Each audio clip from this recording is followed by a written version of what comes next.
Uphile uphushe uphumelele igama ku-Pastor Channel Africa. Ube nofanele ukuthi-ke inamba isenze kuphela uma uyimemba ye-channel. So ngo-9 ekuseni ntambama uyangifonela ku-WhatsApp, uyanguthumela ama-SMS. Fona from Monday to Friday, Saturday ngibhizi, Sunday ngisesontweni. Ngiyacela ngazakwethu. Lokho engikucela kukho kunye sibika la uliyonzeka uthi good morning, uphuphe SMS yakachaza i-SMS yenzani, i-SMS imali, SMS yana bla bla bla. Okay, uphuphe SMS. So number 1, kokujwayelekile la uphuphe SMS laba imali umqhafazo. 1, uma uphupha SMS upha uluhlu moyithola. Ungakho ngase ube umuntu olindela ukuzwa indaba ezibalulekile ezizofika kuwe.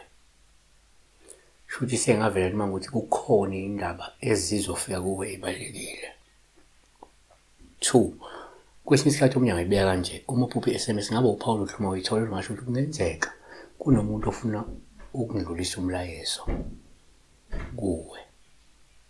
Yabona? Noma ukhona umuntu uzondlulisa umlayezo kuwe.